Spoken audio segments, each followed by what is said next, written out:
Oleksandr Usyk's promoter, revealed that his fighter has diligently prepared for the clash, having gone through 4 separate training camps in anticipation of facing Tyson Fury.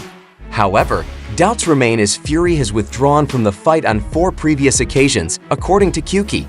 As a result, the highly anticipated showdown between Fury and Usyk is facing uncertainty once again. It was heartbreak when the fight was postponed initially. How long did it take you to get over that and get going again? At first I was a little bit depressed for the first day or so, but afterwards, like all things in life, I realised God's timing is impeccable, perfect. It's not late, it's not early, but it's bang on time. So it wasn't my time to fight for the championship then, but it is going to be my time on May the 18th, so... Showcasing Fury's propensity to cancel matches that were set cut brought up the fact that the fight was originally scheduled for April of last year, but was postponed several times. He said, "Remember that we were looking to fight last April, but he pulled out too. That's why we fought Daniel Dubois. This will be Tyson Fury's 4th camp. I'm not overly optimistic about the rematch." By the way, will Tyson Fury have the courage to enter the ring once more if he loses? Tyson suffered an injury above his eye during sparring, which caused the fight to be rescheduled for May 18th. Criswick says Tyson will be replaced by Filip Hrgovic if the fight is postponed this time, although he thinks the injury appeared genuine. "I don't trust the video, even though the cut was real. Although I don't have any evidence to support my theory, I believe Tyson Fury was cut because he didn't wear a headgear. The IBF is required. If Fury does it again, Filip Hrgovic will step in. He is preparing for Daniel Dubois on June 1st, but he must be prepared on May 18th to replace Tyson for any reason." Meanwhile, Sugar Hill, Tyson's trainer, claims that the cut that postponed the fight is a normal part of boxing and that he didn't witness Tyson purposely hurting himself. I have to ask you, Sugar, when you saw that cut come into fruition during camp, what went through your mind? How serious of an issue did you see? As far as for some people, it wasn't even a cut. He cut himself. So obviously, I didn't see Tyson cut himself. Tyson's that fast and furious, what it used to be, I think, Fast and Fury. Yeah, for him getting a cut, I mean, it's boxing, it happens. In order not to get a cut. Additionally, Sugar said that having Tyson's father, John Fury, at their training camp has been a terrific addition. They mentioned at the press conference, there's obviously yourself there. John, I think Spencer said that John's around in camp now. How's that working, the two of you obviously combined as one to do it? What's your take on that? It works like a Rolex watch. Perpetual movement. In the days leading up to this fight, Tyson was also spotted working out with his father, pounding the pads.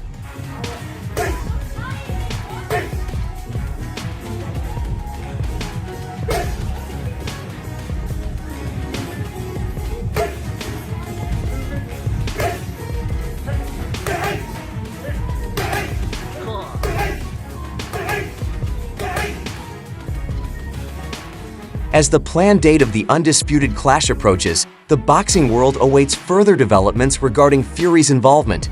Many professionals have already picked their sides for who they believe will win the fight. Billy Nelson thinks that Tyson's momentum was halted by the cut he sustained, but he has since recovered and is in excellent shape. Nelson also predicts that Fury will win by knockout. No. Because I know for a fact, before that fight that got cancelled there, he was looking brilliant, absolutely brilliant in the gym, and I unfortunately got that cut. So you would expect more of the same. I mean, certainly the pictures we've seen of him, he looks in great shape. Well, he looks in good shape. He looks in much better shape. Are you willing to pick a winner between Fury and Usyk? Well, Fury will beat him. Sounds very confident. He'll stop him. I think he'll stop him. Wow. In light of the fact that Tyson appeared in appalling condition during his fight with Francis Ngannou, Johnny Nelson also thinks Tyson is in excellent form at the moment. Nelson thinks Tyson will defeat Usyk if he gives it his all on fight night. What do you think happens? So first of all, you're looking at the condition of Tyson Fury.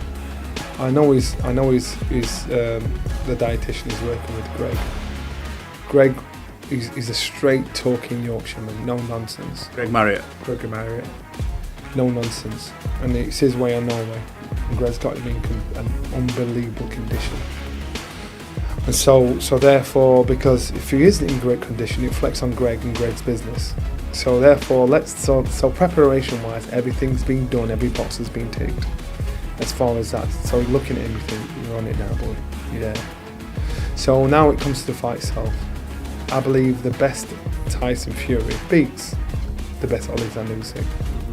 Tyson Fury in the press conference a couple of weeks ago, was it last week? We talked about 2 weeks ago. Yeah, 2 weeks ago. It was talking about cruiserweights fighting heavyweights, and I did not say anything I disagree with.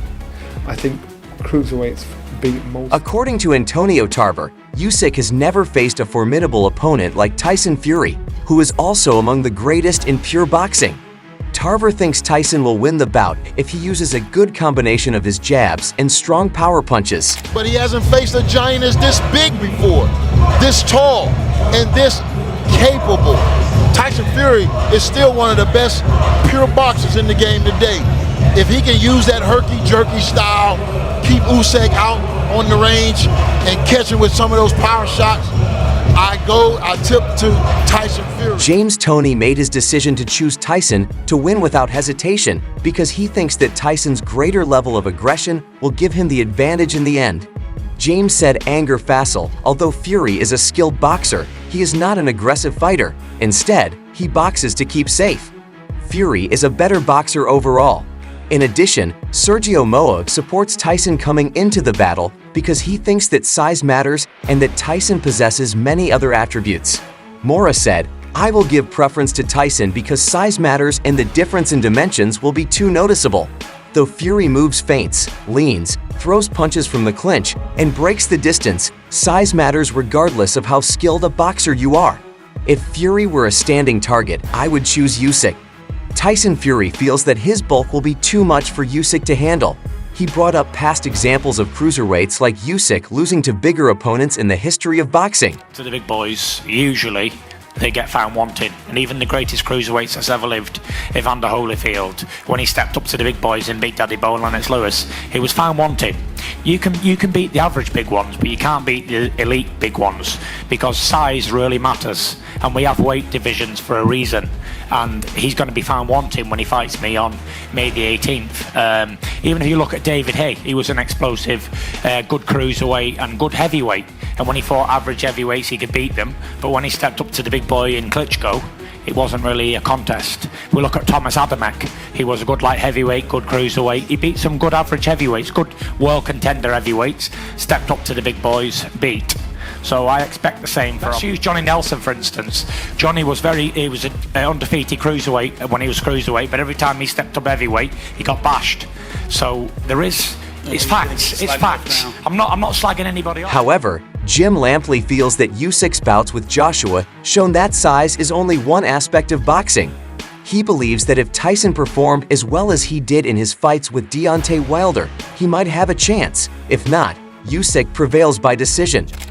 Usyk proved against Joshua, size is only one factor in boxing, and it's not the decisive factor in certain matchups. The same things that Usyk did to disrupt and ultimately defeat Anthony Joshua, he could do those same things against Fury. Fury's going to have to be buttoned down, serious, fighting as well as he can possibly fight. He's going to have to be the same Tyson Fury who fought Deontay Wilder in their second fight. If that person shows up, then Fury's got a chance to beat Usyk. If not, I think Usyk decisions him the same way. When making a prediction for Tyson Usyk, Tony Bellew believes that USYK is the best fighter in the world, ranking first in terms of power. Tony thinks that Tyson's altered counterpunching technique won't have an effect on Fury. According to Tony, nobody can outperform Oleksandr Usyk. Nobody, in my opinion, beats him. The most ridiculous thing about it, as I mentioned many moons ago, is that while Fury was with his uncle, I believe he defeated him, but his technique has since altered, making him an aggressive counterpuncher that won't work against Usyk. Michael Hunter concurs with Usyk, citing Tyson's inconsistent performance over his career. Tyson Fury's been spotty his whole career, professional and amateur. He couldn't even get to the Olympics or be on the Olympic team in London, in England. So He just has he talks a good game. He has a good team behind him, but he's never been an A-level fighter when it comes to that. Like you said, he's very spotty. Usyk has been at the prime and has been fighting at the top level, high intensity level. He's won the gold medal. You know what I'm saying? He hasn't lost, since he was a kid. You know what I'm saying? So, if you just look at that, just the statistics on that, and Tyson Fury, he has problems with smaller fighters that move. He got knocked down by Steve Cunningham. He almost got stopped by Otto Walling. Because of Fury's prior battles with Francis Ngannou, Carl Frock feels that Usyk is better than Tyson. And I think Usyk's going to beat Fury. I just think it's close, it's tight. With the way Fury struggled against Ngannou, I just think it's a tough fight for Fury to win. Because Oleksandr Usyk doesn't know how to lose. He's so good, such a top amateur, great cruiserweight, beat everybody, and now he's a heavyweight champion. And he's got 2 wins over Anthony Joshua. And he's getting bigger, he's growing into the weight. Yeah. And I just think that he's probably going to beat Tyson. Additionally, Derek Cora gave Tyson advice on how to get ready for the impending clash. He specifically brought up the fight with Tyson Francis and said that one cannot afford to have a bad day in the boxing world. According to Derek, Tyson needs to pick himself up right now because his last fight wasn't great, but he won nonetheless. I think that broke some of Tyson's bubble because sometimes you can have a bad day, but in the boxing world, you can't win a fight while having a bad day. Eddie Hearn feels Tyson was able to get in excellent form because of the cut that caused the contest to be postponed. He isn't sure who to choose, but in the end, he chooses with Usyk. I believe that Fury's fitness will benefit from the delay because he appears to be in excellent shape. I recently watched a video of Usyk, and he appears to be in amazing shape. My pick is moving back and forth. I backed Fury and am now with Usyk, but he hopes Fury prevails because if he does, there's a greater chance that Fury and Anthony Joshua would square off. However, I honestly think Fury can defeat AJ if he prevails. Deontay Wilder feels that this is a 50-50th bout, thus he can't take a side. According to Wilder, the fight is 50-50ths. Anything can happen. While some see Fury's size as a major advantage, Usyk can stay low to the ground, and Fury's height makes it difficult for Fury to reach down. If Usyk can move quickly though, I think speed could play a significant role. Overall, I'm glad the fight is finally happening so we can gather all the belts in one location. Dillian Whyte is also hesitant to declare a winner since he feels that the battle is evenly matched, that Fury will be ready unlike in his first encounter with Ngannou, and he is interested to see how it will proceed. Struggling to pick one in that fight, man, because it's very hard to pick, say this guy's gonna win, this guy's gonna win. You can make a case of both guys, but I think it's a 50-50 match, I think, and it just depends on who wants it more and who's done the right things. I think Fury wakes up for fights. He won't train for Usyk the same way he trained for Ngannou, I'll tell you that now. With Ngannou, he trained a certain way and he had a certain, you could see. Body language was like, oh yeah, whatever. But, with Usyk, you can see he was in shape. He was in shape when the fight got rescheduled. So let's see. So, what are your thoughts on this fight? Do you think it will happen this time? Please share your thoughts in the comment area below. If you liked the video, don't forget to subscribe and watch some of our other videos that are currently playing.